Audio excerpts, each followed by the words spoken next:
and we started making names right away.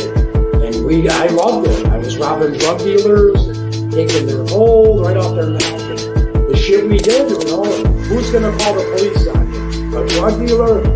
I can identify with anything that was normal, to be honest with you. But I was born and raised in Brooklyn, New York. Yeah. 99% of the time, you're going to disagree. Just like the Donnie Brasco situation with Lefty? Yeah, because the reason why, they figure it this way. You brought this guy around, he ratted on everybody, now he ratted on you. You might turn around and join him and rat on us, so we get rid of you, there's no connection between there and there, and they get rid of you.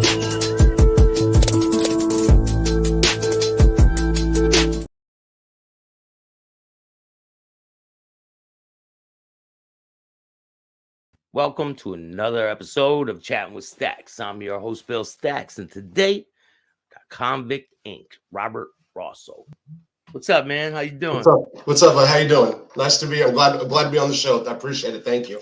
Yeah, thank you, man, for coming. I really appreciate it. You got a real interesting story. You spent 23 years behind bars. Yeah. And you've had a lot of experiences. You've been around a lot of people in lockup. And I know a little bit of your story, but I wanna know more. You know what I mean? Sure. And, so do you want to tell the people where you're from, and what sent you to prison? Okay. So I'm originally born and raised in San Pedro, California. It's Port of Los Angeles. If nobody knows exactly, if you watched the news last month, the shipping, all the shipping containers were clogged up. That's Pedro. It's right other side of Long Beach. Anyway, middle-class family, blue-collar family. Dad was in the labor's union, got into drugs early. I like to say that I was from the cocaine 80s because that's what people understand that. Yeah. So my senior year and stuff, it's when I really started hitting the coke thing. Started dealing drugs. Didn't have to. I don't have a family story where anybody came from any kind of that I know of. Maybe the people didn't get caught. So started dealing drugs early. Got busted in Catalina Island in California right when I turned 19. Ended up getting busted in Arkansas some years later. So that first arrest, did it? What was the outcome of it? Cocaine. So I used to go to Catalina Island every couple weeks. I'd bring drugs to the island. I knew the mayor's son. He wouldn't care if I say that. Mayor's son, and I would bring stuff over there and end up getting knocked off over there. Small island. Don't bring drugs to an island where there's like 2,000 people. What was your punishment for that? So I got 4 years, a 4-year joint suspension at the time. So I had to do a year county jail, which ended up being 63 days total. And then they gave me 4 years probation. I then went to Arkansas. I caught a new case, and they ended up running those together. That was my second. So I had 2 drug convictions, serious drug convictions for cocaine at that time. And then in 1996/97, I got out of Chino in California, started what I didn't realize was a conspiracy, but was a federal conspiracy for one count of conspiracy to distribute methamphetamine, packages of drugs in the mail from California. That was my case. Oh, yeah. So you were getting it from California, shipped to you? Yeah. And so how did you end up getting caught for that charge? Okay, so there were separate investigations. One, wow. So me and my wife had a relationship with another girl one night. My wife said something, and that girl went and told her husband, who was locked up, and he got out and ratted. Said that I was getting drugs in the mail. So these 2 girls, when I'm not there, I'm in the pool or whatever. My wife tells this girl that I'm getting drugs in the mail. That starts an investigation here. In California, they had an investigation because I had a bunch of girls that I grew up with mailing this stuff. My case didn't have a bunch of drug dealers. There was a bunch of people because I was paying people $500 or $1,000 to mail a package, and sometimes $500 to grab a package, depending. So it was predominant. Well, it was more.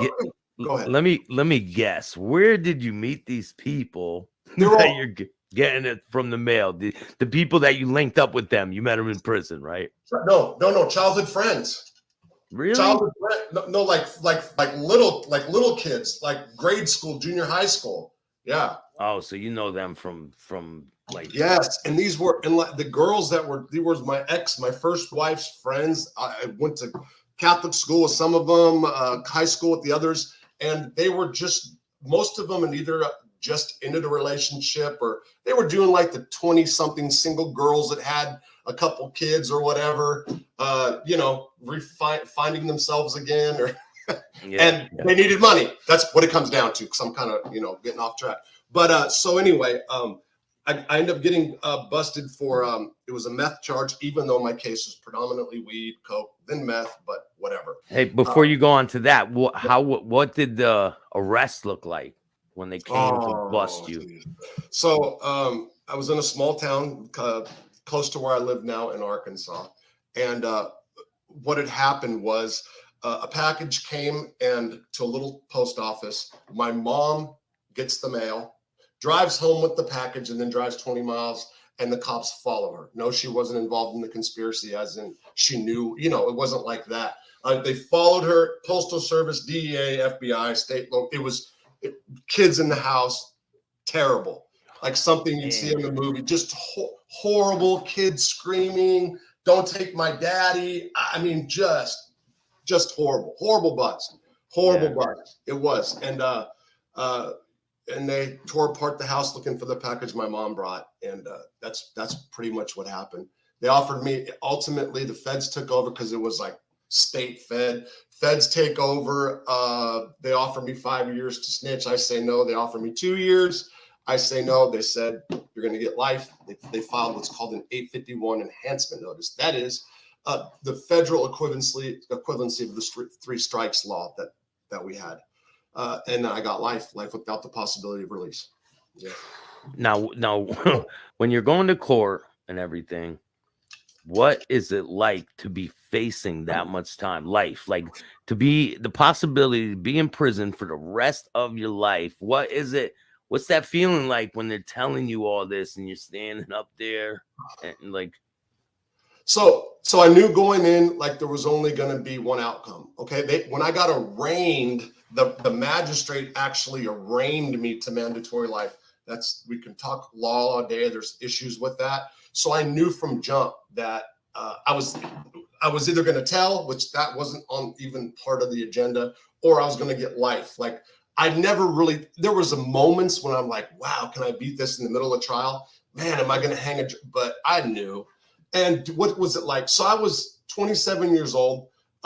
They still hadn't found some money that I have, and that felt some kind of I was some kind of satisfied with that at the time. Arrogant, getting high in the jail, doing speed in the jail. Thought I was I was a lawyer, not a jailhouse lawyer. So the more I read, the higher I got, the better of attorney I got in my mind. So I did drugs to drown it out. I mean, that's pretty much been my MO for a lot of my life, drugs to drown shit out. That's what I did a lot. So when I got busted, they gave me state charges. The feds did not pick it up. Thank God. I got caught with a sawed-off shotgun. Right. And the numbers were filed off and the stock and the barrel, and they were calling the feds to see if they were going to pick up the charges. It was a big mess. But so when the feds pick up the charges, they have guidelines they have to go by.